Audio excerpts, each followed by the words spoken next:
Hello, everyone, and welcome to another edition of the GangstaPriest podcast.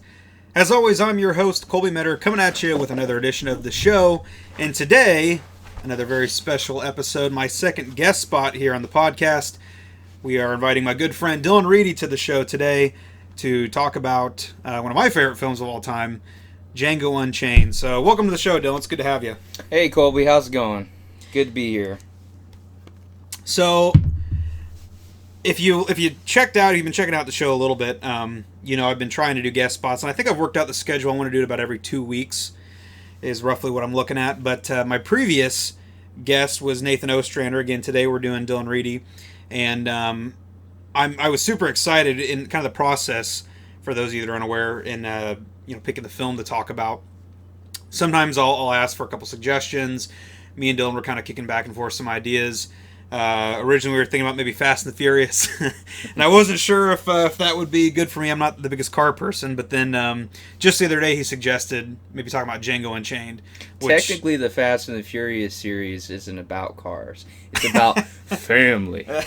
You're not wrong. Yeah. Thanks, Vin Diesel. I don't know if it's about family anymore. Now they're doing Hobbs and Shaw or something like that. I don't even know. Well, and they're going to space, and who knows. They've gotten way off the track. But Dylan mentioned Django Unchained the other day, and that is one of my favorite films of all time. So that was an easy, resounding yes from me. Classic.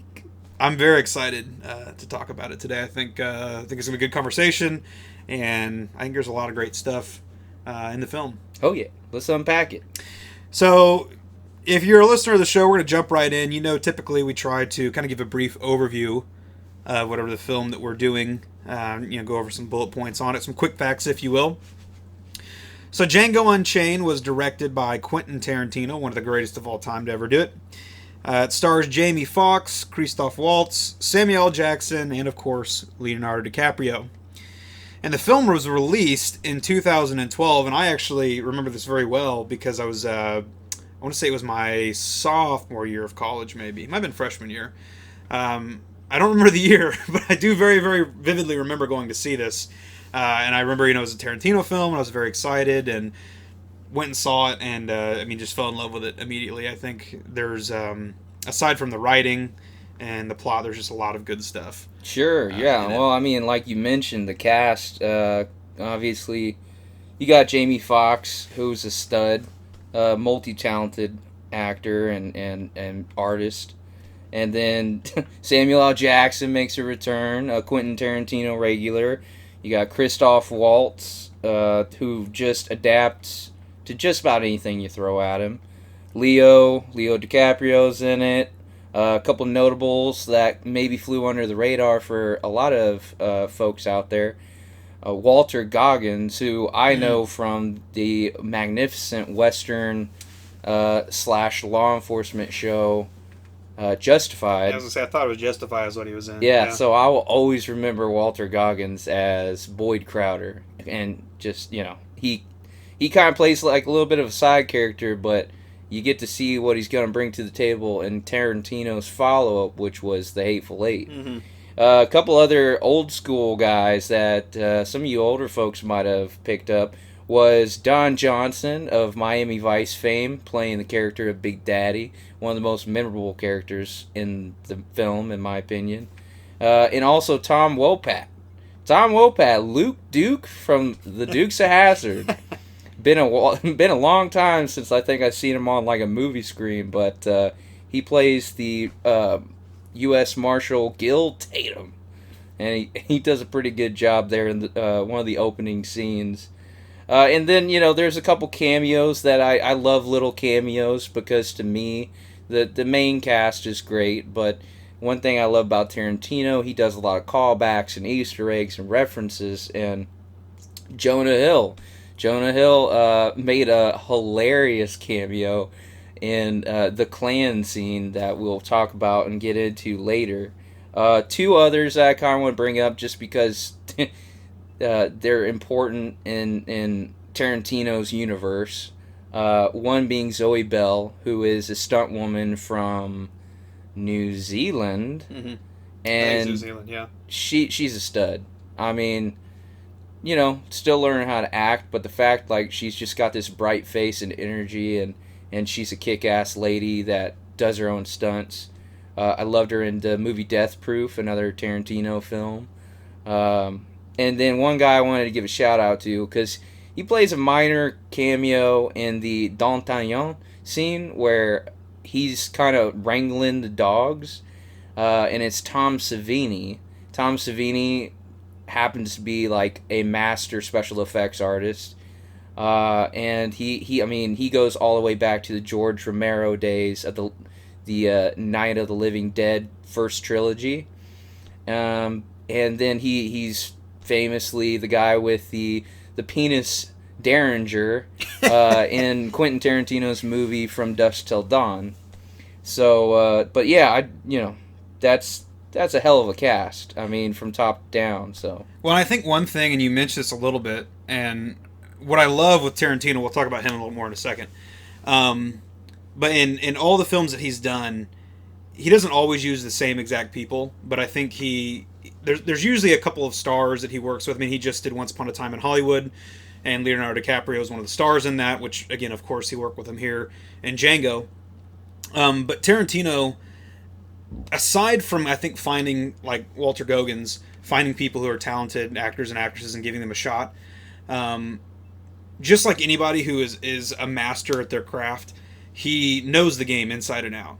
And another kind of quick fact about the film, it's not a sequel, it's not a reimagining, but and I want to say it came out in the 50s. Don't quote me on that. But there's an original Django that came out many years ago. Yes. And the Frank Nero, I think, is the actor's name. And again, don't quote me on that because I might be stumbling over that. But he actually makes an appearance in the film. No kidding. There's a scene when they first meet Calvin Candy, mm-hmm. and they come into the room and the men are fighting and they're in the corner talking. When Django sits down at the bar, there's a guy who says something like, "What's your name?" And he's like, "It's Django. The D is silent." And the guy he says it to is actually the guy that played Django in the original. So I said, "That's crazy, awesome." I did not even realize. I knew the background of Tarantino's draw from, because he's a film nerd. Like, mm-hmm. That's why I like him so much. He fell in love with movies and going back to working in the movies or the video rental store when he was younger, but he started writing screenplays and stuff, and so he's a fan. He's a fan who happens to be directing the show. And so, yeah, Django is loosely based on the spaghetti western that is the original Django. But Django Unchained, I mean, again, those little Easter eggs, that's Tarantino, That's just his style, and taught me something I didn't know. What I find interesting about this is, and I wanted to ask you this, one of the first things I want to ask you here, when you watch Django, maybe you're someone who's never watched a Tarantino film, or you've watched a few and maybe you're not as big of a fan of his style, and that's certainly okay. I mean, I mentioned in my last guest spot that Wes Anderson isn't really my favorite director. I find a hard time getting into a lot of his stuff, but sure. As we were talking before we started shooting here, The Grand Budapest Hotel is one of my favorite movies of all time as well. Oh, yeah. And that's an Anderson film. So I think there's something to be said that even if you don't like a director's style, sometimes they have something in there you might like. And I think, and this is my opinion, but I think Django, compared to all of Tarantino's other films, Django is very, very unique. And that it's one of the only ones I can think of that is fairly linear. Mm-hmm. You think of Pulp Fiction. There's all these kind of different stories that are getting told throughout the course of it. Yes. You think about The Hateful Eight. It's told in a very specific style. All the pieces are coming together. Kill Bill is told in chapters. Right. And so a lot of his movies do that. But Django's pretty linear. It starts, story happens, and it ends. And in my opinion, I think it works pretty well, and I think someone who maybe is a little more averse to his style of storytelling, this might be something that people can really get behind and enjoy. Yeah, absolutely. I mean, look, Tarantino's a master storyteller. He's great at writing dialogue and doing deep dives into the characters, and he's brilliant at getting actors that he handpicks for his roles, and he gets the best out of them, and that's what the greatest directors do. They get the best out of their people. You brought up Grand Budapest because I love Wes Anderson. I love the big directors because the really good directors all have a unique, bold style. I mean, you got Michael Bay with his fast cut, action based lighting, and you got J.J. Abrams with his own unique style and comedic relief, and obviously Scorsese is like, if I had to pick two storytellers, it's Scorsese, Tarantino in the modern era. They're masterful. But when I look back though at a lot of Tarantino stories are open ended. There's some left to the imagination. Pulp Fiction, you had the briefcase scene, and like, what's in it? No one knows. This is, there's all these open ended kind of style to wrap up some of his previous films. And in Django, I feel like maybe given the subject matter that he was framing it around, he just finished a story, and it just made sense that this was going to be a one-off. This was going to be not a sequel series movie, and that it was just such a beautiful story that it was important to wrap it up. And I think he did it in a great way. Yeah, it's interesting you bring that up, and talking almost about a sense of closure with the film, and having that completion there instead of being open-ended. And that's something, we'll circle back to that later, because I've got some questions that I think will tie into that a little bit. Where would you personally rank Django amongst the Tarantino films? Because I've seen, I think, almost all of his stuff. There's been a few that I haven't. If I was comparing this against his whole body of work, I don't know if I'd put it as number one in terms of artistic value. But as far as personal favorites, this one's number one for me. So, man, I've seen them all. It's really tough to pick, because he's done 9 films, 10 technically, because if you count the Kill Bill as a part 1, part 2. Gosh, I don't know. I mean, I got a soft spot in my heart for Reservoir Dogs. Yeah, that's my other favorite one by him. I mean, I absolutely love Django, and I want to say that's my number 1, but Reservoir Dogs number 2, mainly because of why I got introduced to that film. It was my first introduction to Tarantino, and a very good friend of mine, Carson Rogers, who was a film buff and got me into it way back in the day.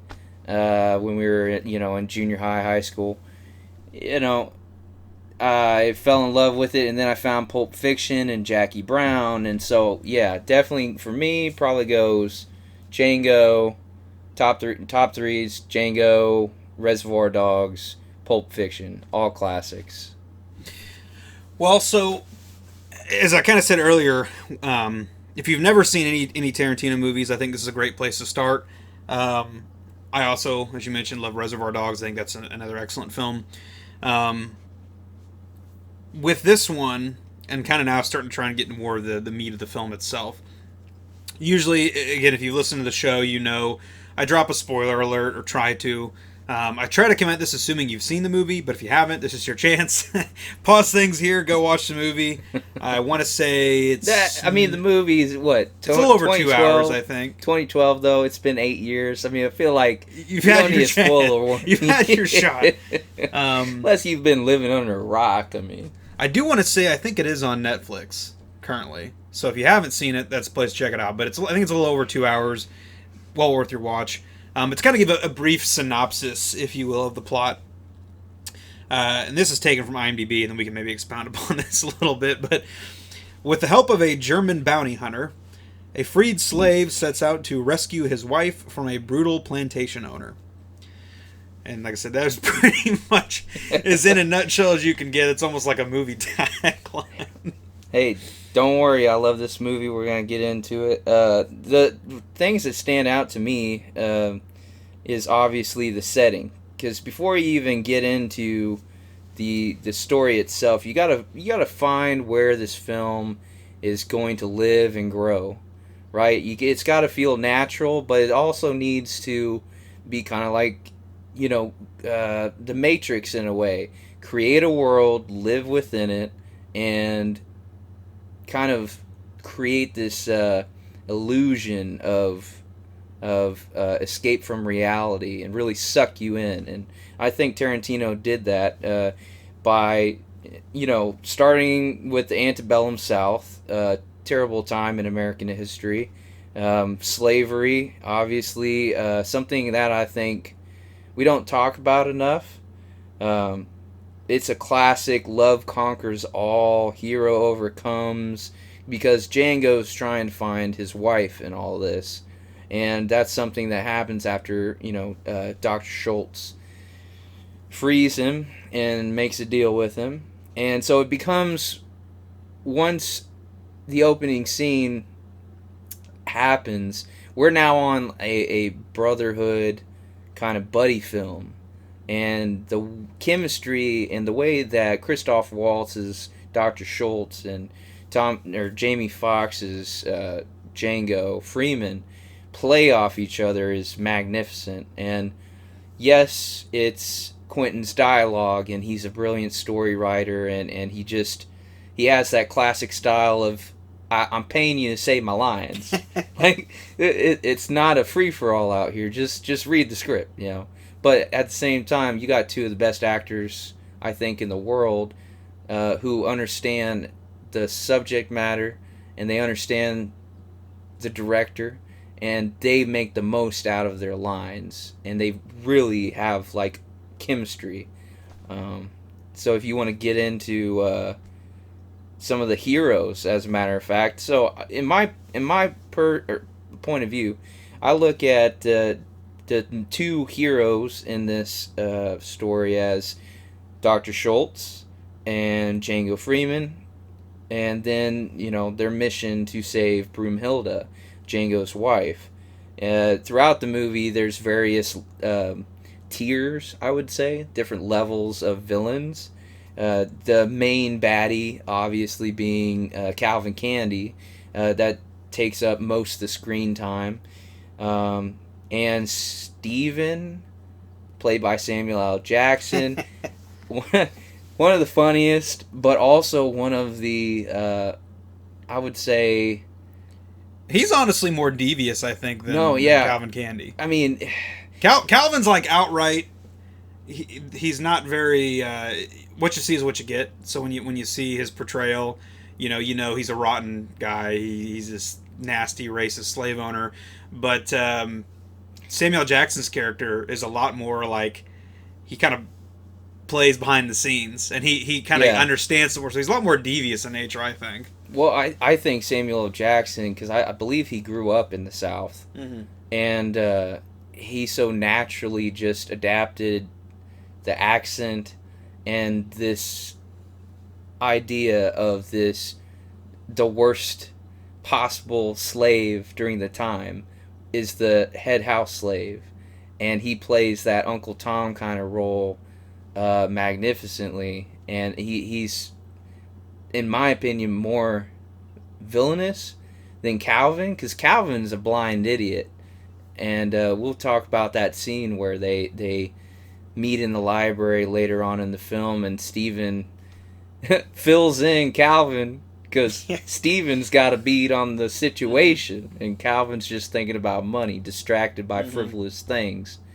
But what I find most interesting is, even towards the end of the film, you see this... I don't know how to explain it, but it's like a barbaric kind of treason, because he explains to Django that he's going to the Quentin Dickey farm to work until he falls dead. And this is one black man to another, and some reason he thinks he's like above all the other slaves on the plantation, and he's the brains behind the operation and everything, and it's sad to see that.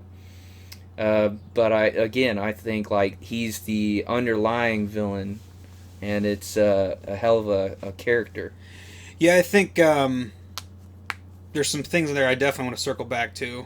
especially with his character and with some of the other things. But to kind of jump back to what you said um, a while ago, number one, and I've said this before, but I think we're a product of our environment, and whether that's a good thing or a bad thing.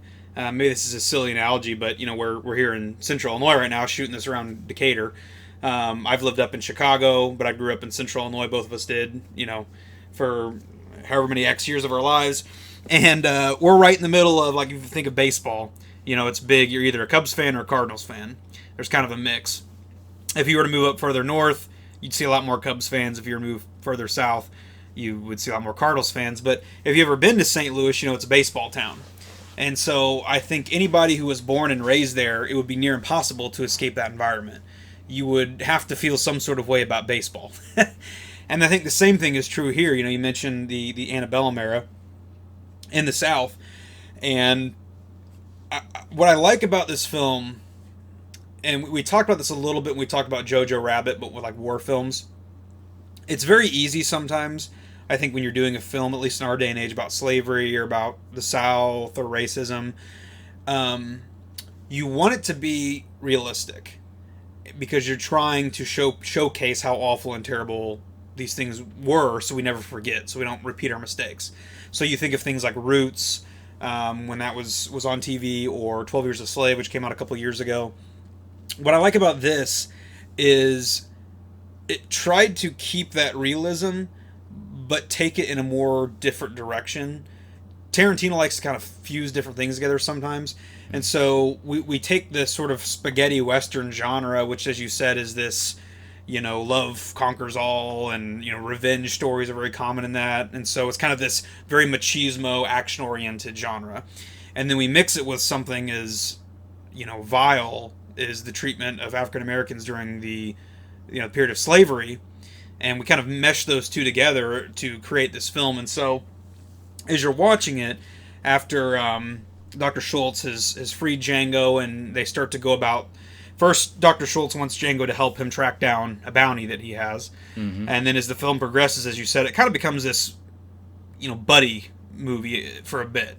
Because Dr. Schultz is trying to teach Django things and teach him how to, survive in this crazy environment. Sure. Well, I mean, just before we get too far in, to kind of bounce off what you said, it's the fact that Tarantino comes in, and I don't lump this in with any other kind of slavery type movies, mm-hmm. because I immediately you want to connect it to 12 Years a Slave and Roots and all, but I think it's its own animal. I think Quentin Tarantino was dissatisfied with how the stories have been ignored about slavery. It was a crazy time. I mean, it's in the middle of the Wild West, yeah, but at the same time, you have one of the craziest, worst times in human history, and it didn't happen all that long ago. Mm-hmm. I mean, people lived to be 100 years old.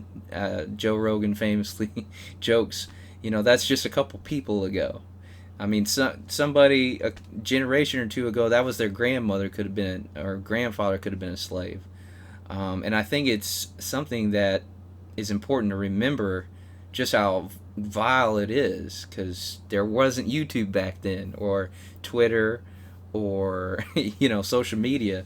So it's important to remember, though, and I don't think that Hollywood has necessarily given it a fair shake.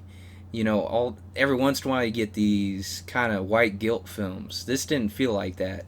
This took the idea of a black man that was capable and intelligent and cunning, and a white man comes in, and instead of opening up all the doors and stuff, they work together as a team. And I think, like you said, Dr. Schultz is teaching Django how to sharpen his skills and shoot and everything. But I think when Django starts to talk about his wife and his life to Dr. Schultz, and you see cutscenes of when Django and Broomhilda had tried to run away so many mm-hmm. times. And Dr. Schultz actually ends up learning so much from Django in that sense that he was unaware of what it's like to be black in America, especially during a time with slavery and the idea that they were just trying to chase freedom. So I think that's the thing that builds the brotherhood aspect, because they learn from each other, and that's why I think later on in the film you see Dr. Schultz step up in a big way above capitalism and money, and they truly become brothers, and he sacrifices himself because he just is so sick and disgusted. But it's definitely, a volatile time in American history, and as you said before, we got a German here who's a bounty hunter posing as a dentist, little reminiscent of Robert Downey Jr. in Tropic Thunder. He's the dude playing the dude disguised as another dude, but he comes into this kind of oblivious, not realizing the interwoven systemic aspect of just how bad slavery was, and that humans were property just because your skin was a different color. So he definitely learns a lot from Django, especially about character, because he realizes how brilliant this young man is.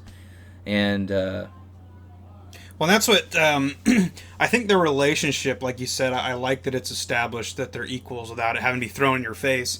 Not equals in the sense at the time, because that's one thing that Tarantino is makes very important throughout the course of the film, is to showcase no matter where they go. And again, I think that Tarantino intentionally, he got a lot of flack from different critics and stuff when he was putting this together, but he intentionally embellishes some things to show kind of like how bad it was. And that's not to say, I don't even know where I'm trying to go with my thoughts here. I don't necessarily think that every single person that was in the South was this terrible, awful, hated black people kind of person. But in most of the interactions in this film that Django has with people, you can tell, and even if it's just subtly, the way that they look down upon him, or the way that they, when he goes to visit Big John, and he's like, well, you can come to my house, Mr. Schultz. Oh, but, Big Daddy. Or Big Daddy, yeah. He's like, well, Mr. Schultz, you can come into my house, but your servant boy there, I can't let him come in, because then the other slaves might be getting some ideas, and we can't have ideas around here. I'm picking up what you're putting down. I mean, look, he took a lot of flack from all sides about the use of the N-word. But again, Tarantino's bold. Okay, mm-hmm. This guy's trying to tell a story, and he's trying to be as authentic as possible. And I think there's a lot of whitewash that happens when you talk about the history of that time period. And just like other movies that go back in time, like Lincoln, Daniel Day-Lewis did a pretty spectacular job playing Abraham Lincoln. What was he basing it off of? There's no recorded audio, and to Tarantino's credit, and I've seen interviews with him and Jamie Foxx, Leo DiCaprio, because obviously, like, it's got to be awkward to modern day Hollywood go into work and so be so involved in the throwing around of this word. And Leo DiCaprio speaks on, like, looking over his shoulder, like, you sure this is okay? But it was important to say the word in the movie, because the context that you wouldn't say it takes away from the fact that it actually happened. I mean, this is a real thing. I mean, if you're offended in 2020 or 2012, whenever this movie came out, get a hold of yourself. Like, the world doesn't revolve around you. You need to think about and put yourself in the perspective of what it was like back then. There's a lot of words we use nowadays and throw around as far as like curse words and things, but this is a word that literally tied to one of the worst things in American history, and still to this day that word carries a certain amount of weight. And so the fact that you make a movie and it's carpet bombed all through it, but strategically, it's not just thrown around all willy nilly. I mean, it is in some characters' instances, like Big Daddy, but there you go. You're trying to play a character and you're trying to be authentic to the source material. Well, and so I think the reason why you see this is, and you kind of touched on a little bit there, the word itself is obviously is intended to be degrading, to say, well, you're beneath us, you are not the same level of us. And so again, as Django is going through this journey that he's on and going to these different plantations and visiting these different people, everyone uses that word or has that view of him except for Schultz. He's like the only guy that you really meet who does not have that intent towards Django. And again, I think it's a mixture of, I think there are people who legitimately, obviously, felt like these people were below me. Sure. They were, and so they threw that word around, didn't care. I think there was probably people who were born into that and maybe didn't agree with it as much, but it's a lot easier to go along with something when everyone else is doing it. Well, and I mean, look, it was so systemic too. I mean, you got to understand, try to put yourself back in those times. I mean, you said, well, maybe it's not everybody. But listen, if most people try to fit in, yeah, right? They just go with the flow. I mean, so you grow up hearing the attitude towards other human beings, it builds in your subconscious problematic walls and things revolving around race before you even realize what race was. So it's not crazy to think that it was as prevalent as the movie kind of depicts, because back then that could have been just everyday language, even for good people. I mean, people forget that we had slavery in the North. I mean, the current times we live in, it's racism doesn't just exist in the South, is all I'm trying to say. One, I think Tarantino a lot of times, and I talked about this a little bit again with Jojo Rabbit and talking about nationalism and the Nazis, and how in that film Taika Waititi intentionally kind of lampooned and caricatured Nazis to show how foolish it was. Tarantino does a little bit of the same here, and you mentioned this, the scene where Big Daddy decides that they're going to come and they're going to get Django and they're going to get Christoph, or they're going to get Dr. Schultz and take care of him, teach him a lesson. There's this great little 2-minute scene where they're like the KKK in essence is forming and deciding they're going to go and get revenge. it's a very early on version of the Ku Klux Klan, which I look back as the most laughable garbage, in the sense that it was just so grown men dress up in bed sheets. Like I can't think of a more immature way to run around trying to oppress people. but it's the in real history they did horrible things, and I don't condone any of that, but in the movie it's brilliantly done to show just the buffoonery and go to the eye holes in the bags.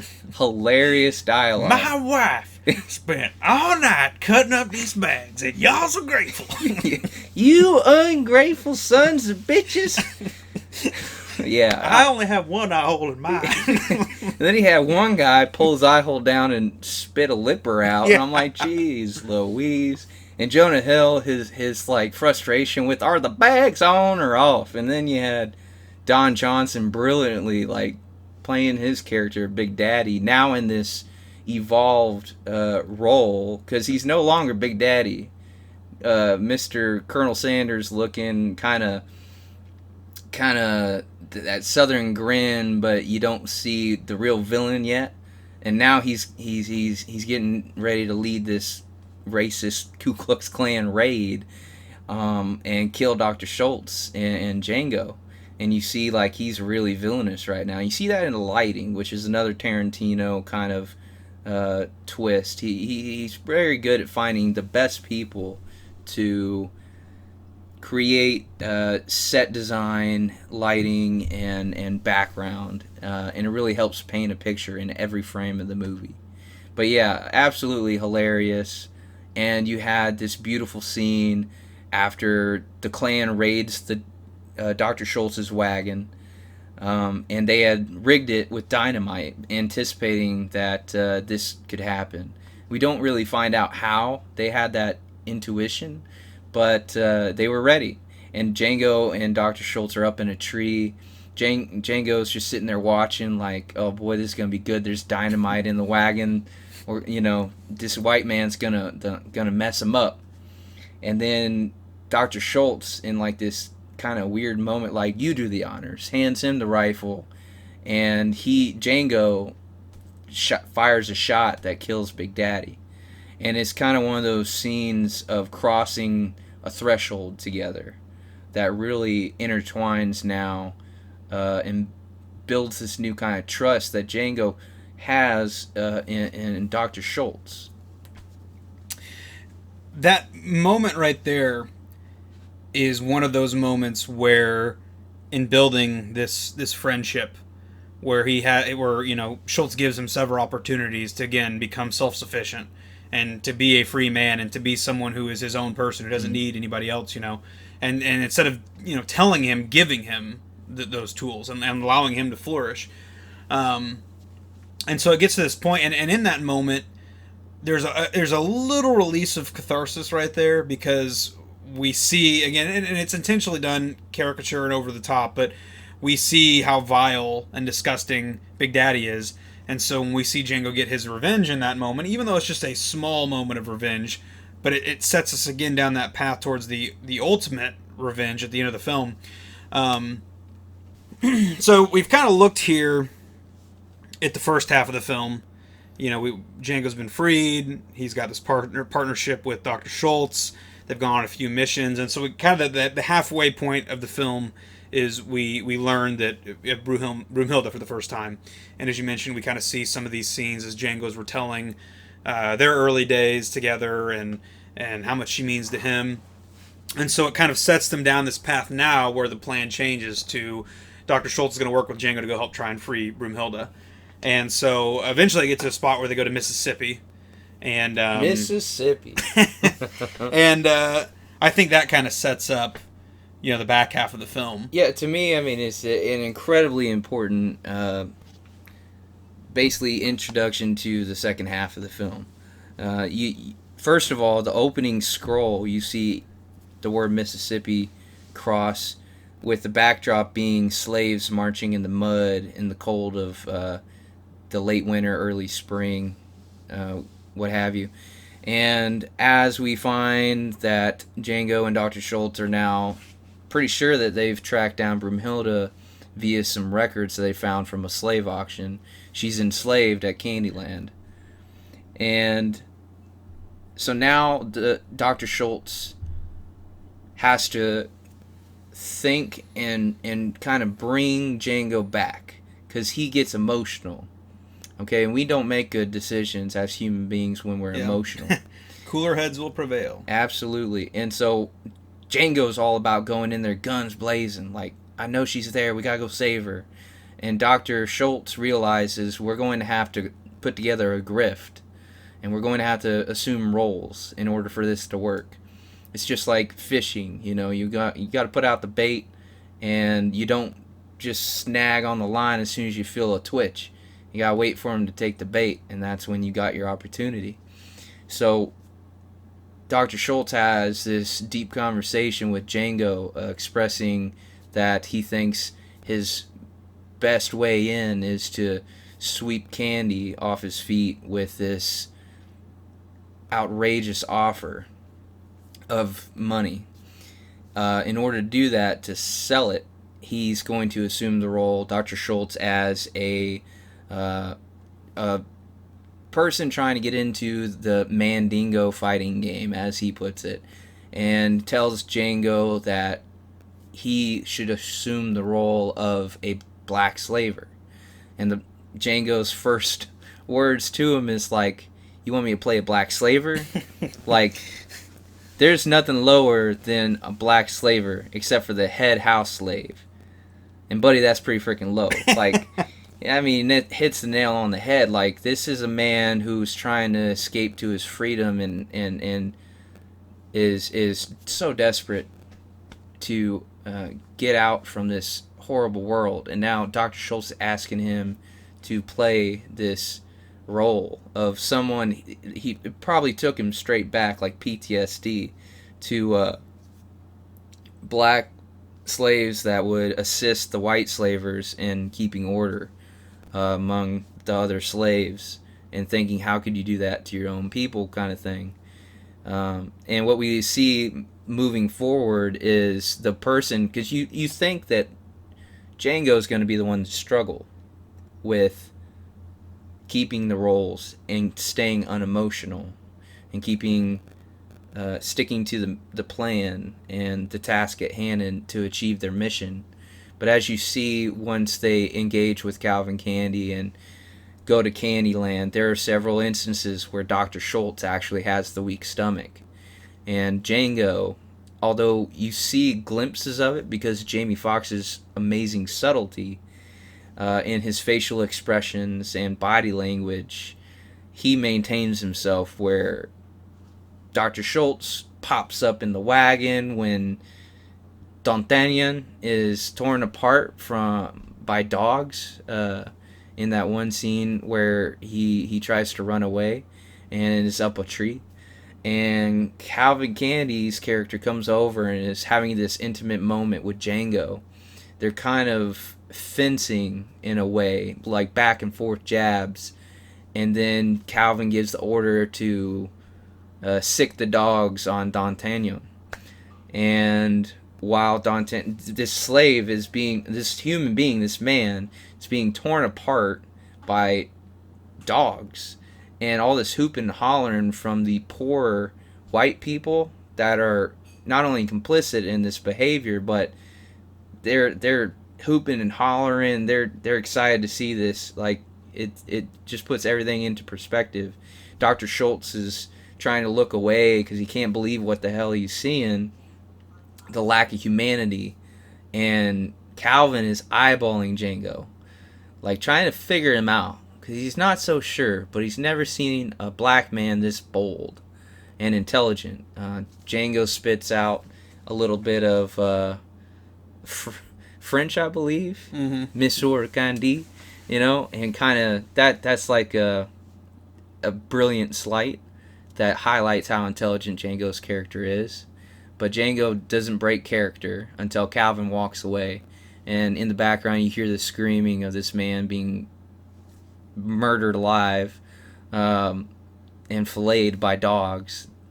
You see kind of Django put his sunglasses on and his hands are like a little shaky or whatever, and you just feel it. Like, it's an intense emotional moment for the audience, because they realize like how tough this situation must have been. Like, it's unbelievable.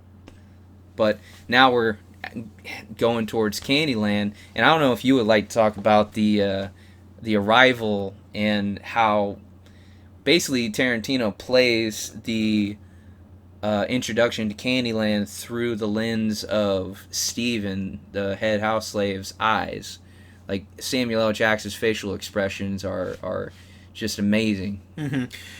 Yeah, I think I know you use the term Uncle Tom, which I know is typically the term for someone who is kind of who's African American, who's quote unquote sold out to the whites.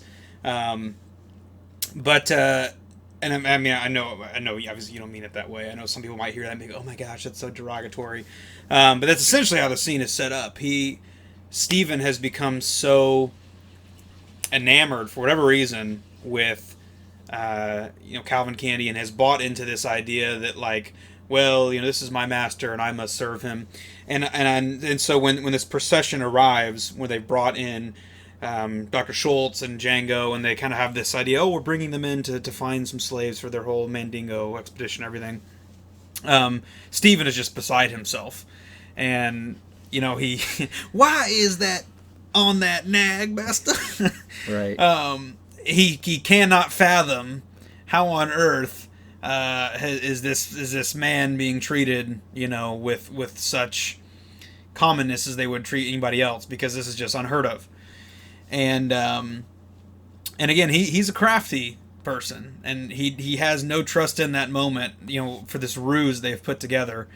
And so in the rest of the movie, he kind of goes about his business trying to slowly trying to unravel it.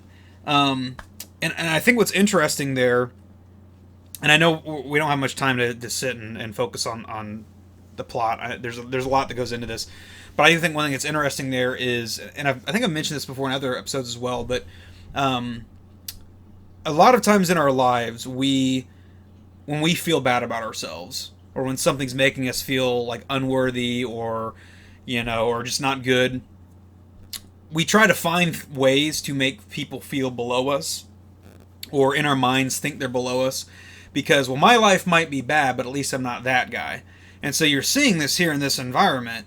White people have set up in the South that, well, we're black people are below us, right? They're below us. But then you look even amongst black people, and you've got Steven here, who says, well, maybe, and he's bought into this lie that, well, maybe I'm below white people, but I'm not as low as all the other blacks. I'm a good, loyal black servant. I'm loyal to my master.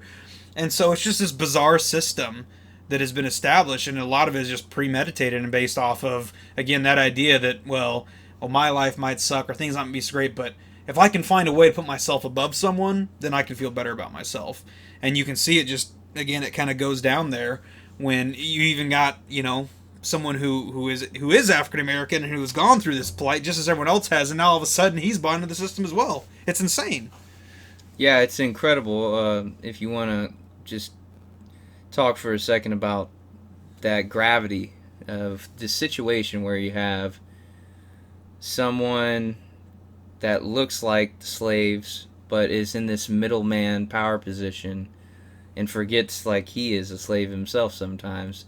It's very disturbing that you could look and see your own people and then be part of the problem that's oppressing them. And yeah, it's incredible, because I tip of the cap to Samuel L. Jackson because Quentin Tarantino basically made him the worst black character in any of his movies, the most hated anyways, not the worst, because Sam does a great job of really subversive evil in Steven's character, and it plays out very well. When did you see, and I want to kind of shift gears here, I know typically on the show we try and talk about some things thematically, and so in the back half of the podcast here I do want to kind of start shifting that way. If you haven't seen the film, so Dr. Schultz and Django kind of go into the Candyland Ranch and they're the manor, and they're trying to pull off this stunt. They find Broomhilda. Eventually Steven keeps prodding and finds out this is a farce, and so he lets his master onto this, who then reveals that, I've caught you. He has that signature line, if it was a snake, it would have bit me. Yeah. And I laugh because, Steven's just sitting back with a little glass of brandy like, yeah, no shit, I mean, excuse my language, but it's hilarious to me that the white people are so oblivious, even the ones that are doing the oppressing. This black man's figured it out. And then fast forward to when, after post shootout, Django has surrendered because they threatened to kill Broomhilda after Dr. Schultz is murdered. And Django's hanging upside down in the shed. And you have that moment between him and Steven where I guess you see the difference between the two of them and just how lost Steven has become, basically. Because if I remember correctly, and fix me if I'm wrong here, but in that moment, so the idea, Walter Gogin's character, I believe, comes in with the intent of castrating Crash. Django. His name's Crash. And, that's, well, hey, you want to cause all these problems for us, this is what's going to happen. But Steven stops him And he's like, no, no, no, that's too easy, because he knows if they do that, then he's probably going to bleed out and die. Mm-hmm. And that's too easy. He's getting off the hook for that. We're going to send him to the mining camp. The little Quentin Dickey mining company. Which you think the plantations are bad, boy. The mining camp is going to really run you know, crazy. On top of the fact that there's a good chance you could die in the dangerous environment that it is. And so you think these plantations are bad, boy? Just wait to get to the mining company. So that's kind of Steven's mindset, is he wants to punish Django even further. Well, and the crazy thing to me is I realized the parallel that Samuel L. Jackson didn't have to try that hard to go to that place, because I felt like there was so much parallels between that moment and the Scared Straight program type of thing. You know, black men being incarcerated in modern times.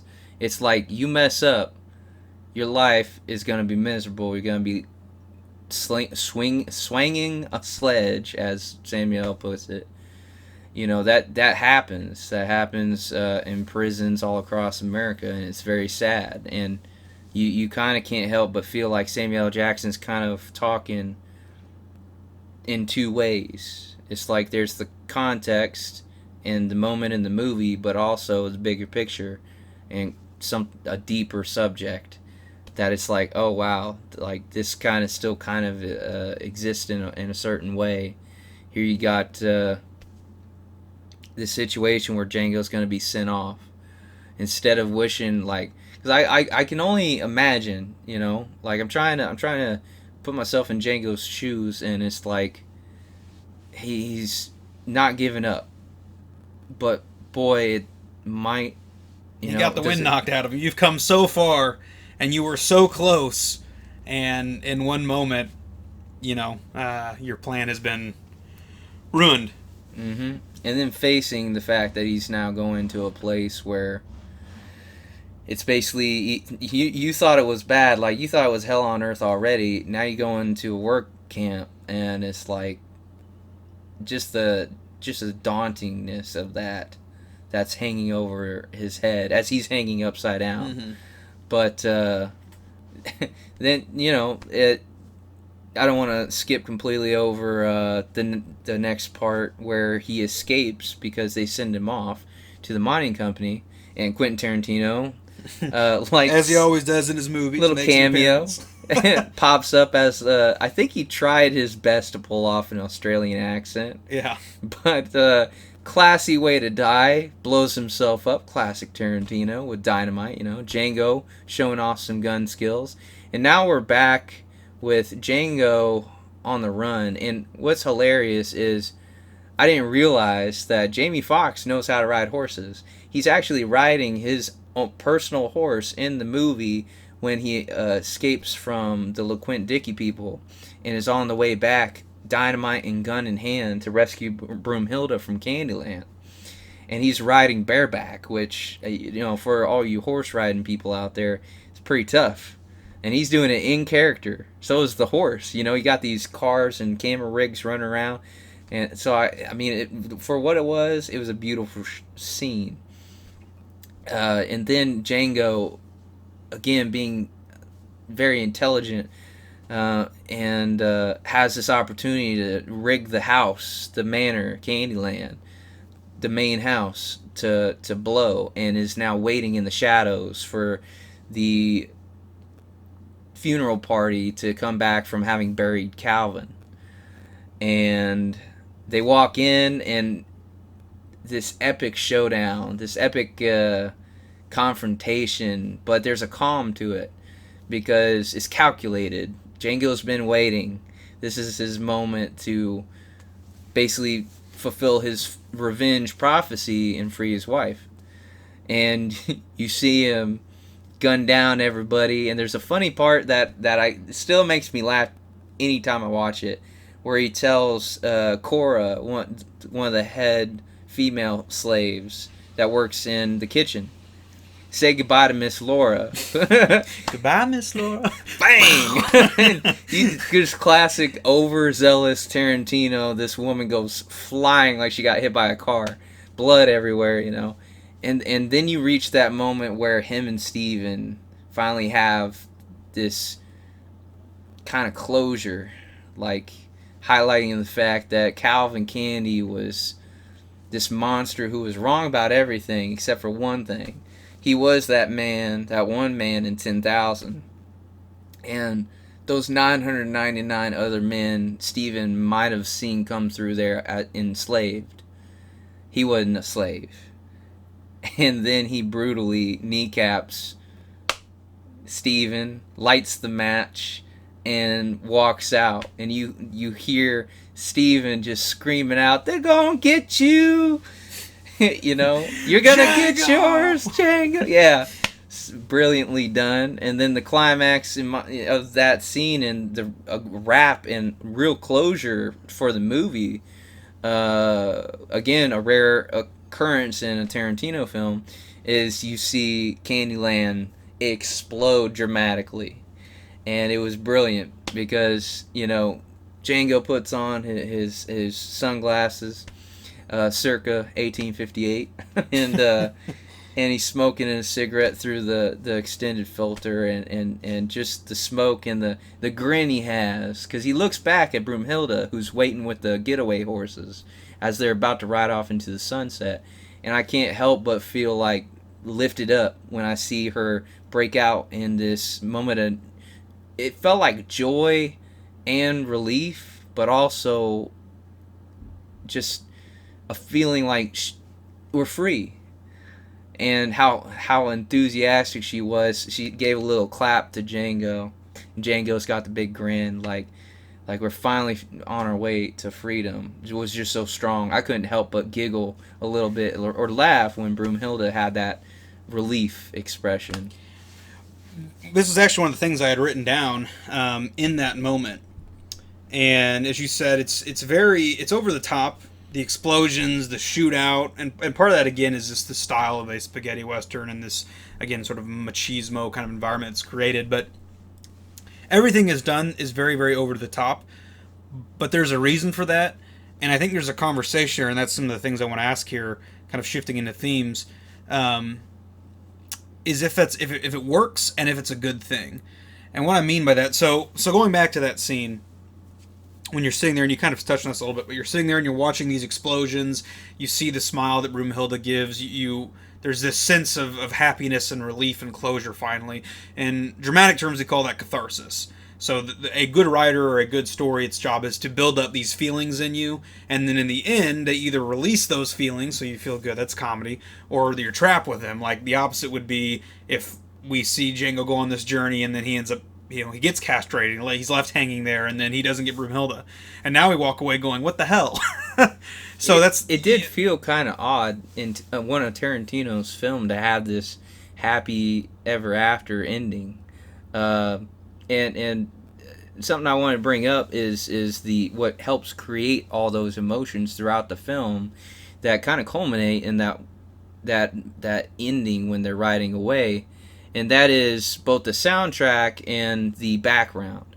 I think the soundtrack filled in the narrative and these built feelings through music and the score and everything, where Quentin could have maybe had his typical narration, because this is one of the few films that he's done where he didn't have any kind of narration. Mm-hmm. Of someone telling the story. And so what I was just so impressed by, though, is his choice to include some more modern music in this spaghetti western. There's a song by a collaboration between James Brown and Tupac Shakur, and then there's another song that I think it's that ending song. It's by Rick Ross, and it just fit the whole theme, and it gave you a sense of like these themes still exist. They didn't just die in 1858, and I just think that it helped so much tell that story and build those emotions in such a great way that you fell in love with these characters and you were happy for them to see them ride off into the sunset, so to speak. A lot of that stuff with the music and everything. And I also kind of had written down too. And if you watch the film, I mean, this is apparent. This is apparent in most Tarantino films, but not just the over the top action there in the end, but it's very violent. And he's very open with blood and brutality and stuff. I had asked myself, with the amount of violence, is it appalling or is it necessary? Does it toe the line, or does it become self-indulgent? This is something that, like, nudity is another thing in films you see, like something like American Pie, right? Like when we were kids and we were growing up, American Pie came out and they had the unrated version. Like that was not selling any artistic value. It was like, hey, I can see Stifler's mom's tits in this cut, right?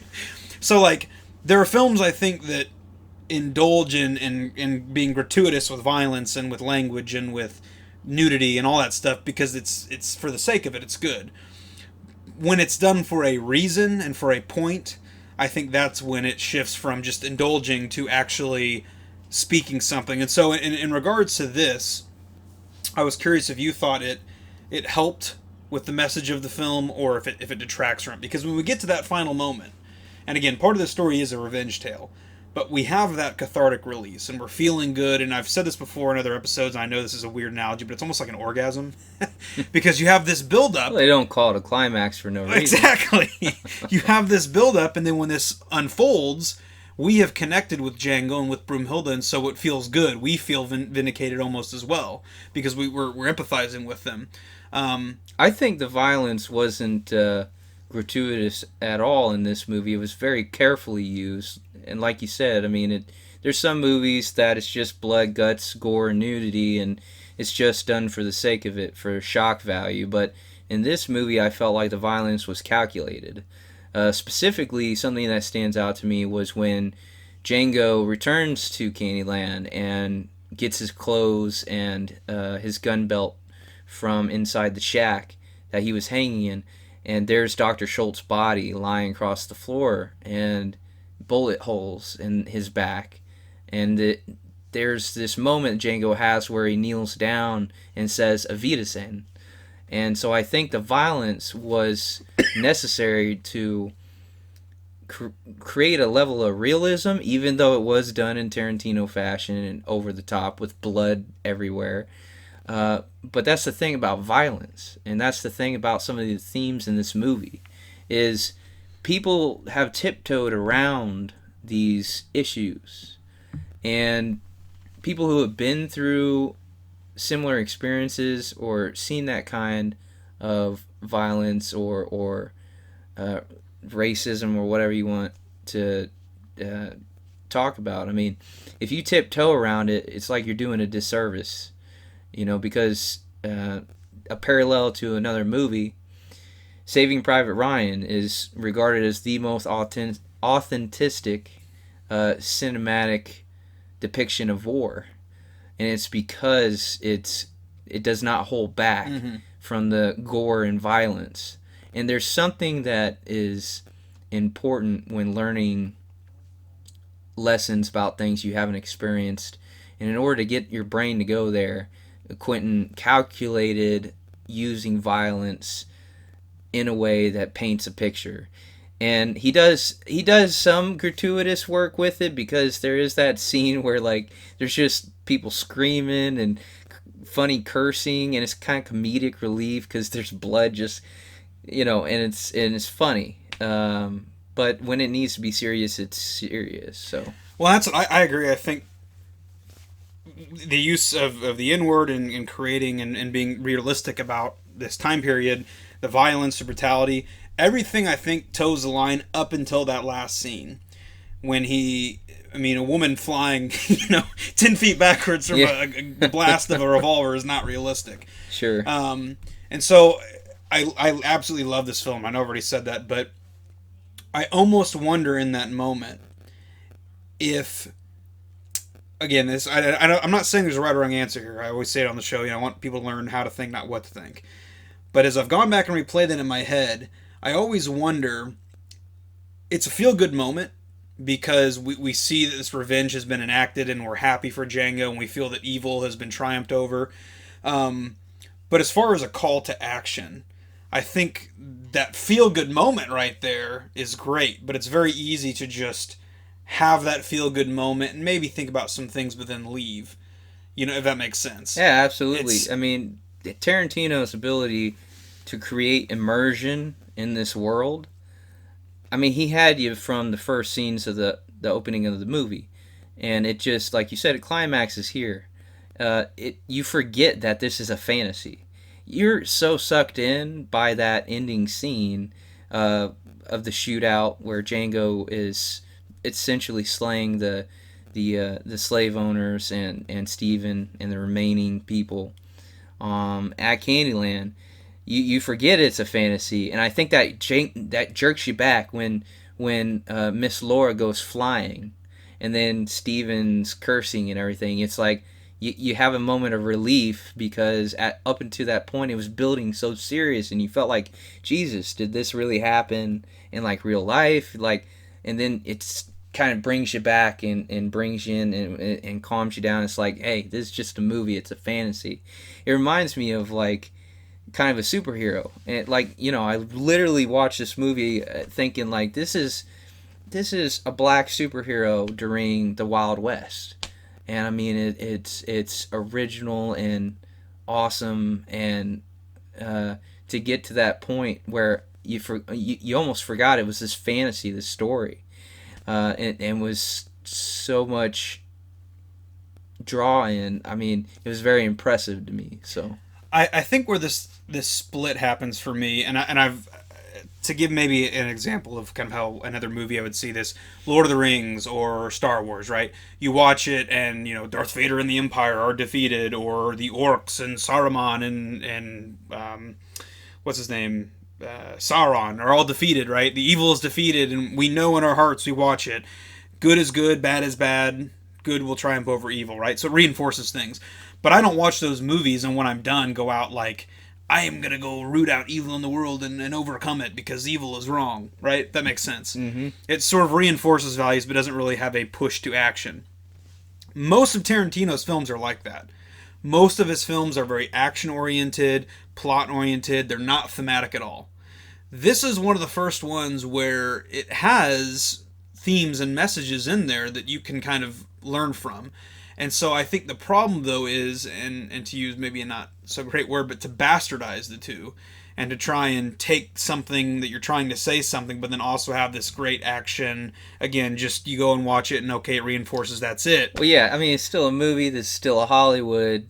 In order to tell the story Quentin needed to tell, he had to make it a brilliant movie, like a fun movie to watch. Mm-hmm. Unfortunately, he is sacrificed sometimes, but he did it in such a calculated way where it didn't neuterize his work, basically. Yeah, and that's why I say I still question that when you leave. What's your call to action there? Because I think, and to kind of shift here a little bit again, and there's something I wanted to talk about, and we talked about a little bit, but talk about this for a bit and maybe wrap things up.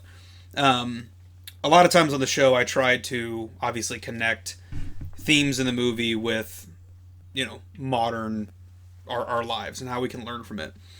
And so, in the character of Dr. Schultz, and you touched on this earlier as well, he's really the one.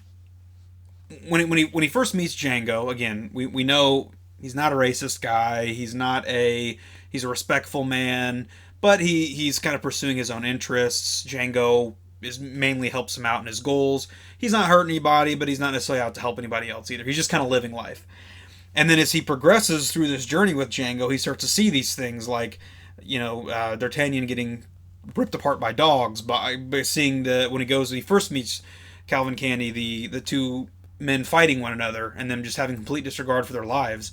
And then the ultimate scene where he finally is fed up with it and ends up killing, Well, just what Candy. you just said, he gets fed up with it. To me, Dr. Schultz is on this growing journey, and he's been so maybe distracted or out of the picture being a foreigner, an immigrant from Germany of all places. You think of Nazi Germany and white supremacy, but here's a white man who thinks like he's been just doing his own thing, taking care of himself, and he realizes that there's this greater kind of what's the word I should use here? This kind of monster that he never realized was just lurking around everywhere around him. He was kind of in a bubble, and he's now been grounded. And when he decides to make that sacrifice, it's not it's out of complete selflessness and disdain for the fact that he's realized, if not me and if not now, when? And it's so important that he takes that bold step, like, this is wrong and I don't like you, and if I die, I'm taking you with me. And that's when he shoots Calvin in the library. But right before that, a very critical moment, especially in the storytelling aspect, and again, Quentin Tarantino, brilliant in his writing. Dr. Schultz is staring at the library bookshelves, and Calvin's kind of in this arrogant gloatingness, eating his white cake, or as he says, white cake. Such a prick kind of cunty attitude, excuse my language. But Dr. Schultz asks him, he wonders what Alexander Dumas would think of what happened to D'Artagnan. And Calvin's like, who's that? And Schultz explains he is the author of The Three Musketeers, and he assumes that Calvin Candie must be a very grateful fan of Alexander Dumas in The Three Musketeers, because he named one of his Mandingo fighting slaves after the main character in The Three Musketeers. And Calvin is oblivious to where this is going and says something condescending, like, I'm sure he wouldn't have any opinion, and even if he did, I wouldn't care. And that's when Schultz tells him Alexander Dumas is black. And you see the look on Leo DiCaprio's face, who brilliantly played this without saying anything, of this, oh my God, what did he just say? No, that can't be, I would never idolize black culture or something a black man did. No. So he almost has this sense of distraction upon his face. And that's when Schultz has made up in his mind, and you can see as he twirls his mustache, that he's made his decision that this guy, this Calvin Candie character, is somebody who deserves everything coming to him. And it just so happens Schultz takes it into his own hands and brings the reckoning, rightfully so. I think he also recognizes in that moment, because as they're talking about, finalizing this deal, Candy is like, well, here in Chickasaw County, wherever they're at, I can't remember what county they're at, but he's Chickasaw County, Mississippi. We have to finalize our deals with a handshake. So he's trying to get him to shake his hand. And I think in that moment as well, Schultz realizes, again, he's been a capitalist for the whole film. He's kind of out for his own self-interest, which isn't a bad thing. I don't think there's anything necessarily negative about that. And he's trying to help Django here, which is a good thing. But he recognizes that if I shake this man's hand, I am okay and taking part in this system. Even though it's not real, even though he's doing it to try and help someone, he is acknowledging that these lives can be bought and sold, right? There's some men's lives who can be bought and sold, some men who are below us. And he doesn't agree with that on a moral level. And so he basically comes to the conclusion that if he's to keep intact his moral integrity, that he's going to have to not be complicit and confront it, and it ends up costing him his life. Well, so again, to wrap up here and to kind of final thoughts, connect this to our day and age, I think that there are some people who might watch this and who might say, well, Schultz was silent for most of the film, so therefore he's part of the problem. He's just as bad. And there are other people who would say, well, no, he did something in the end. He was good. He was constantly looking out for Django. And so I can imagine there being voices on both ends of the spectrum. And I think you see this a lot of times in things today. We've seen, and we talked about this a little bit, again, the episode on Jojo Rabbit. And as I've said before, I don't really want to get into politics here. That's not what I'm looking to do on the podcast. But it is relevant in our day and age that I do not think that you could sit here, that anybody could sit here and say, like, the antebellum era, that things are as bad today as they were then. I think that would just be a bit disingenuous. But it would also be disingenuous to suggest that, well, racism doesn't exist anymore, right? We all just hold hands and get along. Right. And so in between those two extremes, we still see it. Again, I don't think it is near as bad as what it once was, but we can always be better. The thing is you and I will never know because we're white. Mm-hmm. And there wasn't 400 years, 500 years, however long of white slavery in America. I think it's important to remember, though, that for all intents and purposes, there's one parallel that stands out to me, and that there's this overall systemic racism that exists. And here's the problem. Most white people don't engage in it or aren't aware of it. Maybe they're blissfully ignorant. But I think that there's time and time again things happen and we kind of sit back and just think, oh, well, that's a shame. But it doesn't affect us, And I think it's important to remember that you got to learn about other people and other people's culture. Because here in America, we're unique. In America, I think, we're not perfect, but it's better here than in anywhere else in the world.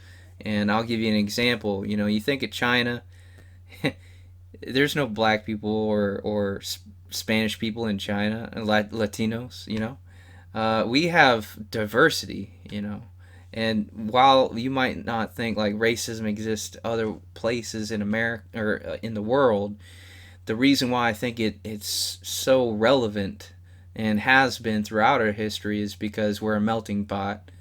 And it's up to us, but we're this social experiment. And I think so long as we listen to each other and learn and try to walk as equals, throughout our lives together, that's what makes us unique and strong.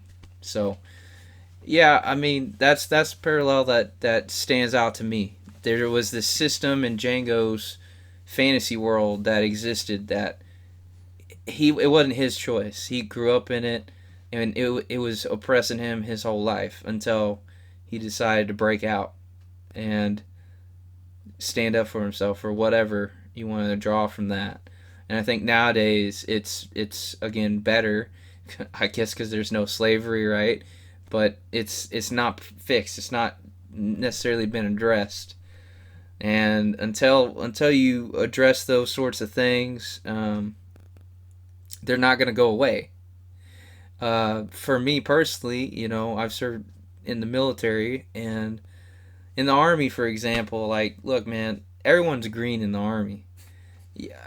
Yeah, there's some bad eggs that slip through the cracks during the recruiting and vetting process, but at the end of the day, like, I don't recall anyone seeing any kind of racism or anything like that and letting it go unchecked. And that's what I think is missing in the rest of America, because we have the chain of command and UCMJ and all that in the military, and you're required to check each other. But out in the civilian world, it's just a free for all. And so what I think needs to happen for us to get better as a country and come together and solve these problems is we need to check each other. And you can't let stuff go unattended to. You see something wrong, stop it or step in or whatever. But it's going to take everybody doing it.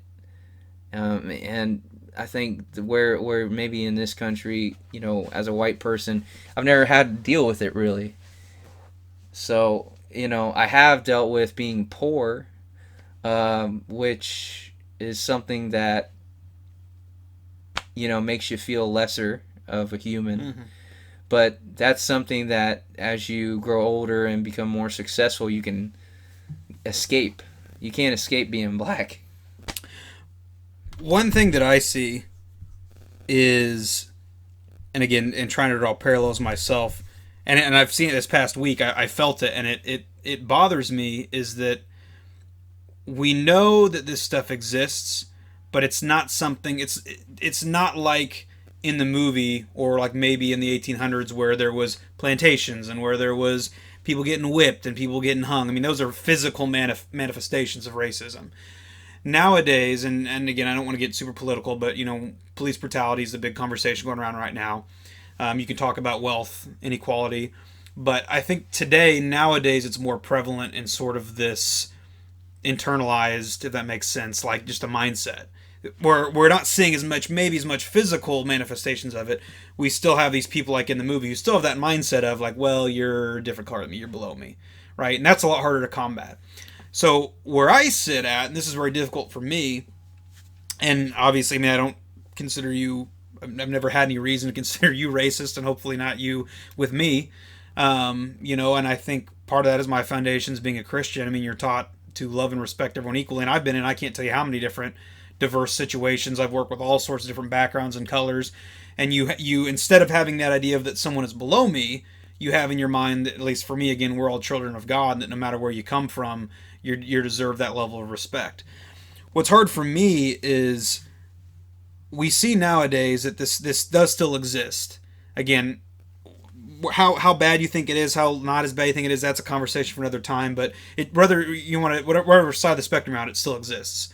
And so, as you said, we're two white guys here talking about this, and so it's hard for me because I say in my life, I don't want to be that person that's on that ignorant side, just like the people in this film that are, that act this out in these terrible ways. But I also ask myself, how can I help? And what's hard for me is we've almost reached this point. This is where I've struggled this week, because what I do is, and I think I've said this before in one of the episodes, but Christ talks about when we give, don't let the left hand know what the right hand is doing. So it's not our job to go out and help solve the problems of the world and be, hey, look at me, I care about this, I'm so great. We do it in ways that are individual. And just like in the film here, Dr. Schultz is presented with this issue where he can either further this systemic, thing that he's taking place in, or he can put a stop to it. He has a choice in that moment. And that's what I think personally, is that every single one of us has moments that we can either help something or hinder it. And maybe we don't always make the right decision in that, but in order to change that, those are where personal conversations happen, and holding people accountable. Like if I told you about something this week and I was in a situation like this, and maybe I said, well, I shook his hand. You come along and tell me, well, maybe you didn't make the right decision there, Colby. But that's where I think you start to see the problem being attacked. When we get on our soapboxes and we yell at people and we say, well, just again, like, well, you were silent, you don't really care about the problem, you're not doing anything, or you're doing something, well, you're not doing the right thing, you're not doing it good enough. I don't think that serves the issue either way. And so that's where I said it's so interesting when you're watching this, because I just feel like I'm constantly in the middle, where I'm trying to find ways to help my life and feel like I have, but then to some people it's not good enough, And I don't know. I mean, I don't know. Sometimes you just gotta shut up and listen, Yeah. And the thing you've seen though is I feel like thanks to the internet, there's more communication, and everyone's got a camera, so now you got proof of these ways that people are being marginalized. And life is all about choices. I think it's easier to walk by a problem that you see instead of deal with it, because dealing with it requires effort and time, and who the hell wants to do that? Well, sticking your neck out and sacrifice. Yeah, exactly. I mean, takes a little bit of courage. You never know if you're gonna end up in a you versus the mob situation. you could be a good person trying to do the right thing, and I mean, you brought up religion and everything. I mean, Jesus Christ, right? Wasn't his whole thing about doing the right thing amongst people just obsessed with themselves and not concerned about everybody else? And they vilified him for it, you know? I mean, they crucified him. So there is like a fear, I think, of, you know, it not a courage thing, but just a level of responsibility you accept. If I'm going to stand up for this, you know, thing that I believe in, that, you know, there's something bad going on and we could do something good to change it, I gotta own the fact that it might cost me my life. But then again, that helps you reflect on, is this something that is legitimately important to me? And that's something we saw that happened with Dr. Schultz. He realized, hey, you know what? Life's been good, but I'm in this situation, and, you know, for my brother's sake, because he built this brotherhood, this strong relationship with Django, I'm not going to let this evil continue. Because if you let it continue and go unchecked, it just continues to exist and grow. When I think in those moments too, and I was trying to pick through my head, because again, this is something that it's difficult having conversation on this stuff, and not because of the subject matter. We want to go forward with courage in that, but just it's almost a sense of just sometimes it's not even knowing and trying to find the right answer. And so even in that right there, I think sometimes, like, I have found recently that it's almost like there's this blame placed on me, like that because you know, I used to live in Chicago, and so I have many friends who kind of are a lot more or liberal in viewpoints and stuff, and so it's almost like they're trying to convict me in this sense that, well, I was the one that was releasing the dogs on people. I was the one that was holding people in captivity. I was the one that was selling lives for profit, you know, blood money. And of course, none of that's true. You know, I was not there. I didn't take part of any of this. You're telling me you didn't own slaves? No. Oh my gosh, ladies and gentlemen, late breaking. You heard it here first. The GangstaPriest podcast does not condone or does not own any slaves themselves. See, but that right there is a easy trap to fall in mentally. You know, I think what white America doesn't seem to understand is, like, no one's blaming you. They're asking for help. You know, it's like everybody wants to move forward equally. Equally. You know, as it's spelled out in our Constitution and all the amendments. People talk about the you know, the Bill of Rights all the time, but there's 27 amendments.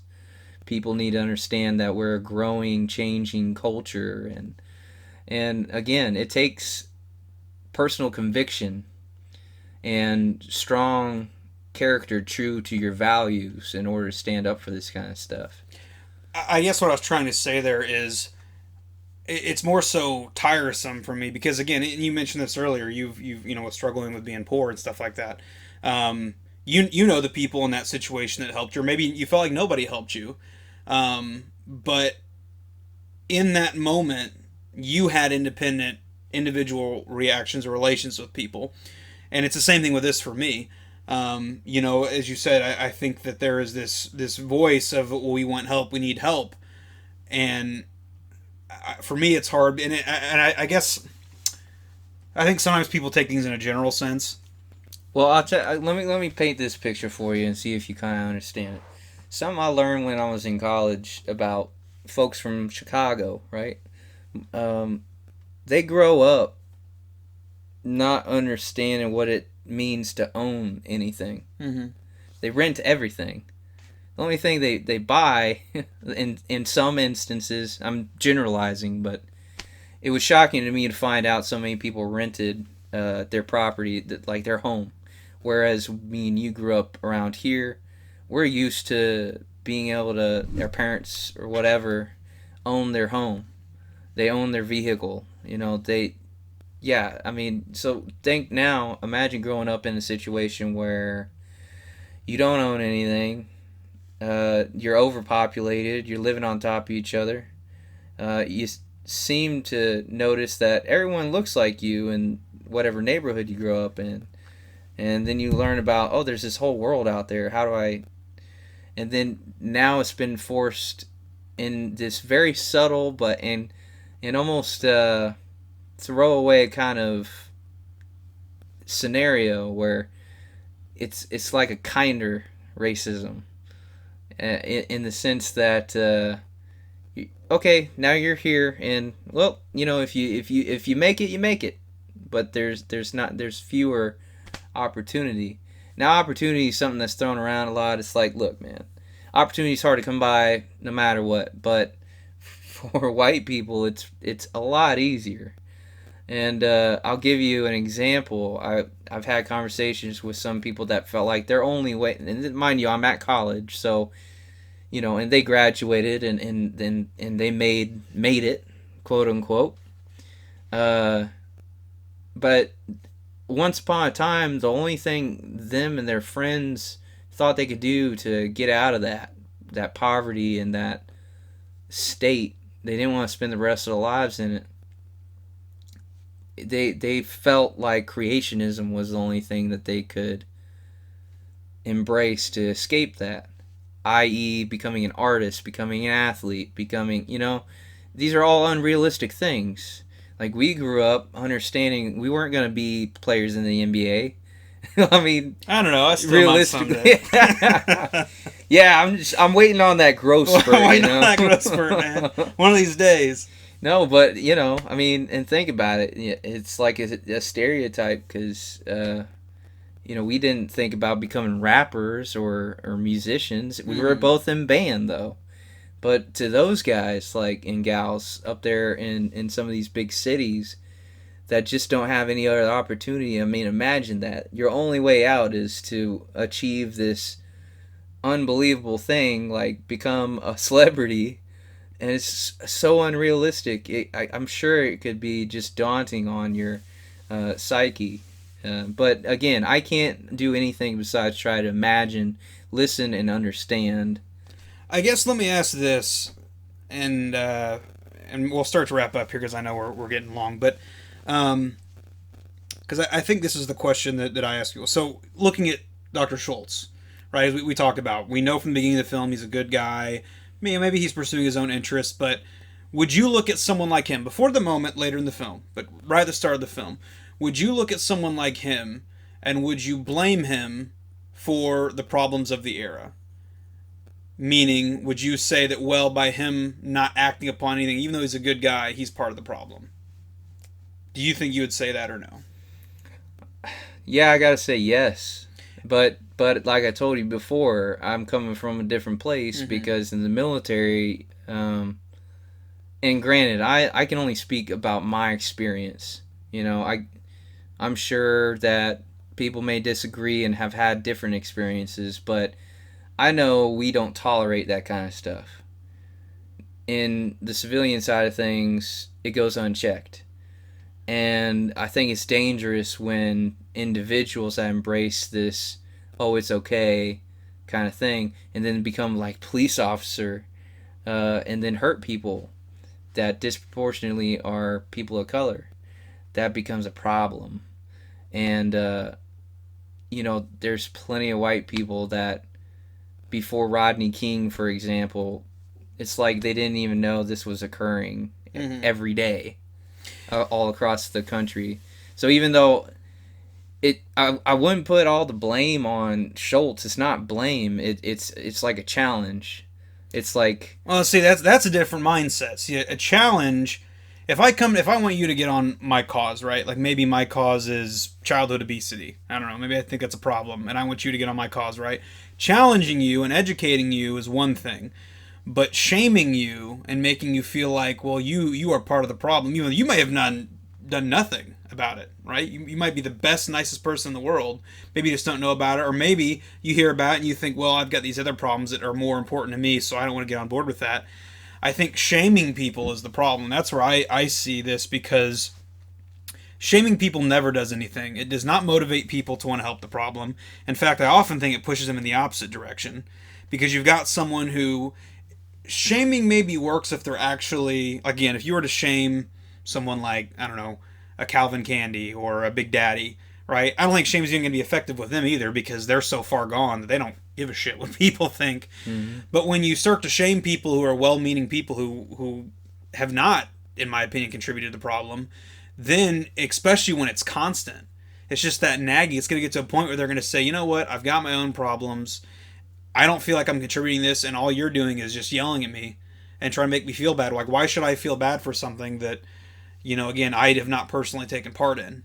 And so that's where I go back to, I think it's more important to refrain from shaming people, to educate them and to challenge them. I like that better. But then to also give them space and understand that everybody may not see the problem as big as you, or maybe not have his intentionality at it. And that's okay. It's not your job to go out and to make everybody see things the same way you do.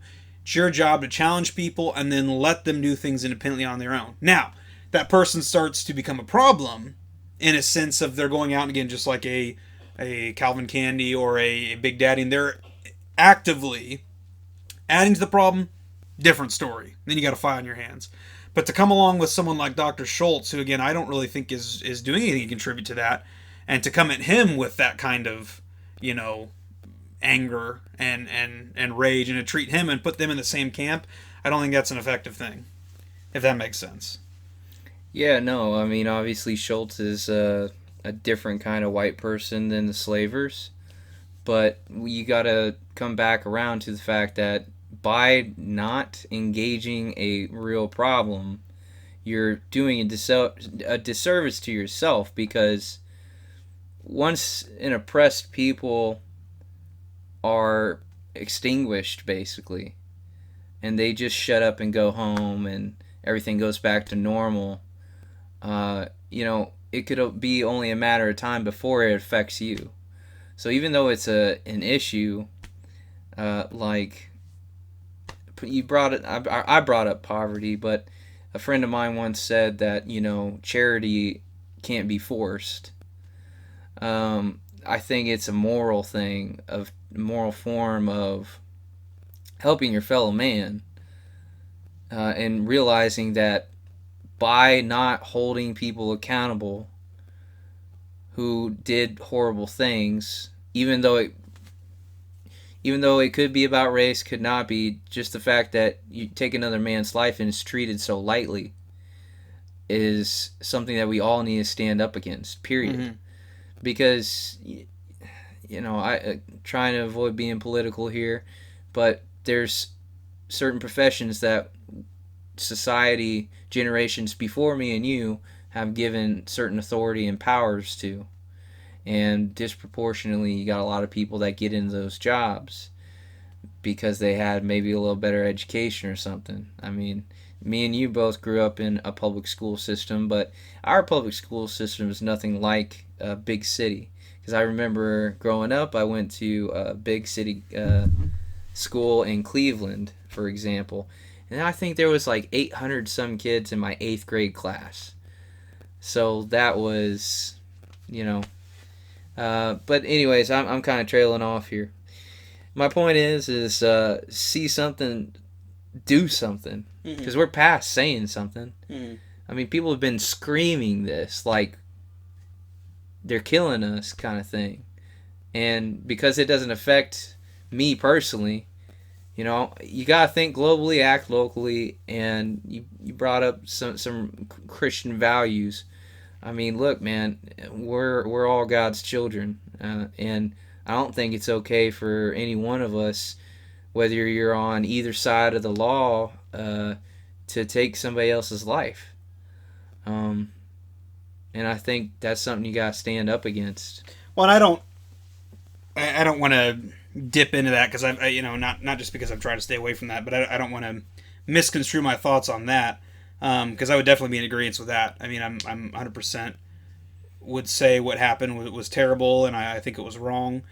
What I want to focus more, though, on is... I don't even say focus, that's not the right word I'm looking for. I don't want to make it so big, I want to keep it for people small. Meaning that on a daily basis, if you think something is a problem, How can you change it? Not worry about everybody else. That's a problem. I think we get so concerned with, well, this person's not doing enough. Well, that person's not doing enough. Well, you're not doing as much as me. All these people that have said some of these things to me this week, they have never been there when I was doing Uber several years ago. I used to drive all over Chicago, and I would drive in the south part of the city, which is predominantly black. And I can't tell you how many people would say, "Oh my God, why are you driving down there? That's scary. That's dangerous. You shouldn't do that." And I didn't give two shits if you're white, black, brown, green, gay, straight, bi, a tranny, poor, rich. I mean, I had every single person you can imagine. I took a hooker home one time. I've taken a guy who was home one time who said he was a drug kingpin. I mean, we had a conversation for 30 minutes about the economics of the drug business. So I didn't care who you were. I was going to treat you the same. I was going to talk to you the same, and I was going to give you the same level of respect. Because at the end of the day, I think, again, from a Christian standpoint, our job is not judgment. Our job is to set our face to what we believe is right and to do right, and again, perhaps try to challenge people. But ultimate judgment is not ours. That's God's. And so, again, I think I would challenge people in this. If you think it is an issue, whether you think it's a big issue or not, take care of your business. If you feel like, you got to go and march, or if rioting's what you feel you need to do, if that's your mindset, it's not my job to tell you what is right and what is wrong in that. It's my job to handle myself. And again, I can change people in my life by having these conversations, but you've got to kind of go home at the end of the day and sort of meditate upon yourself and ask yourself, again, just like in these situations with Schultz here in the end of the movie, if I was put in that moment, what would I choose? And if you chose the same path as him, then I think you chose good, and I think you had an impact on the problem. But again, that's all on an individualistic basis.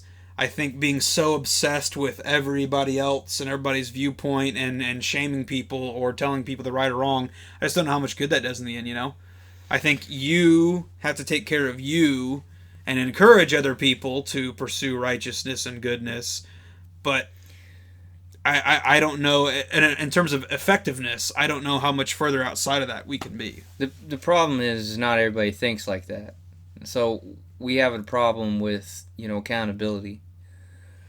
And where the problem lies is certain people get into positions and they think they're a little above the law. Yeah. And they conduct themselves in a way that we take for granted because we know the law, right? Yep. Okay, so we know the rules to the game. These guys are cheating, and they're getting away with it. It's up to us to all come together and hold them accountable, right? So the shame and guilt or whatever you might feel like, you need to take a step back and understand why people are screaming out in the streets for change. And it's because no one cares. No one seems to care. And again, this isn't a politics thing, in my opinion. It's something like that, even if it isn't you being a part of the problem, just be a part of the solution. Because one of the things that also is going on right now is the pandemic. Now, listening back to this in a couple of months, it might be an afterthought. But right now, and especially a couple of months ago, it was like this big, huge thing, life or death. It was going to kill a bunch of people. I think about the fact that I wear my mask when I go out. I wear a mask. Even when it wasn't cool to wear a mask, I'm wearing a mask. Not because I don't care about myself at all. Mm-hmm. I care about the fact that I could be carrying it and I could be spreading it. And it doesn't cost me anything to take time out of my day to put that mask on to help the public and to help my fellow man. And I think in this situation, it's going to require actual work done by everybody because it's gone on and unchecked for so long that it's going to require all of us to sit down at the table and be like, hey, why isn't things like, Civil Rights Act and things like that have been amended to be a part of our Constitution not being enforced? Like, we agreed on these rules. Not necessarily me and you. Obviously, this has happened, before our time. But these are rules that society agreed upon, and they're being cheated. So it's going to take all of us to hold people accountable and to straighten everything and make it equal again, because I don't think it is right now. Mm-hmm. I don't have to worry about getting pulled over and getting shot in my own vehicle. You know, I have a FOID card and I don't personally own any firearms, but I mean, I can't imagine just being an unarmed person, and because the color of my skin, I have to be worried about making it home that night. I agree. I guess, again, just going back to and I don't necessarily think that people's intent is trying to blame or shame, but like even just in that example there, you know, Dylan didn't go to the cops and say, okay, cops, you know, every time you see a black guy, you better pull him out and beat him. You know, Dylan didn't say, hey, every time you pull me over, treat me with respect, right? Like you didn't ask for any of those things. It simply is what it is. And yes, you maybe are experiencing the, you know, benefits of that, or, you know, whatever word you want to use there. But again, I don't look at you and say, well, again, Dylan is part of this problem that the cops are harassing people and stuff because he clearly wanted it, right? I don't think that. And secondly, again, I have no clue what you've done in your personal life, as you just mentioned with the masks. I'm the same way. I've thought since day one it's a bunch of bullshit. Well, just to be a part of the solution and but not exactly, the problem. exactly. Yeah. That's being part of a community. I may think that wearing a mask is silly and stupid, but if that's what the community wants, then I will check my ego at the door, even though I don't want to do it, to play my part and to help with this problem. Now, if someone were to come along and tell me, well, you're not doing enough for that. Well, you need to be going out and speaking on this. Well, you need to be staying at home. It's going to start to anger me, because now it's like, I feel like I'm trying to do my part to help, and now you're telling me, well, it's not good enough. The bar keeps getting set higher and higher. On top of the fact that you don't know my personal life. You know, you don't know what I've done or what I've interacted with. You know, this person may not know that I work in a hospital setting, that I've worked with patients who have had coronavirus, you know. So if you want to talk about actions. So again, just in the same thing with this, that's where I say it's just so hard for me. And again, in this entire conversation, and I know we need to wrap up here because we're way past time, but it's just been such a good conversation. But I hope no one takes out of this, again, that we're trying to say there's a right answer here, there's a wrong answer. No, yeah, we want to have a dialogue and a discussion about... here, simply to push us further. And so I guess that's just the hardest thing for me is, again, it's not my job. Whatever you want to do, and I've had friends on every end of the spectrum. I've had friends who I have seen who have been out protesting. I probably have a few friends who have been in the rioting. If I'm going to be honest, there's probably some people I know who probably think that's okay. I've seen people who have been the exact opposite. I've seen people who have said nothing. But at the end of the day, again, when I look at myself, I have to ask myself, am I doing the best I can? And so I say, well, again, I work in a very diverse environment. I've worked, especially working in hospitals, I've worked with, you know, Asian people and black people and white people and Mexican people and or Latinas. You know, I don't care where you come from. I'm going to treat you with respect as a person. I'm going to work with you. You know, that's part of my job. Again, as I mentioned when I was doing Uber, or, you know, some of the things that I've done, or the outreach camps. I used to work at a camp where we would have inner city kids come in, and we'd be teaching them skills and things to try and help them succeed at life. Right? I never withheld that from anybody. You know, I try to be the best that I could be. So I guess in a sense, to me, the only thing that matters is not the judgment of people, but the judgment of God. And so when I sit down and ask myself, like, have I done enough? Am I doing my part actively? I feel like I am. I think there's a danger when we start to constantly feel like we haven't done enough, and we start to shame ourselves, and we start to feel bad, and we have this guilt, because then you're just not effective at all. You're not going to go out and do anything, because you're going to feel so miserable about yourself, about the environment, that, you know, you're going to be effective at doing anything to change. So now if you're lying to yourself, if you're sitting there and saying, oh, I do all this stuff, and you haven't done any of that, well, that's a different story. But if you sit down and you can truly ask yourself, am I being part of the problem, part of the solution? I think if you can tell yourself that you are doing things to try and help, then I don't think it's anybody else's business to tell you whether you're right or wrong. Okay. I don't really have a rebuttal to that. I just think that, to wrap this up, basically, my thoughts are that this movie stands out to me because it made bold choices in both subject matter and story. And I'm glad it was a movie and a story that was told.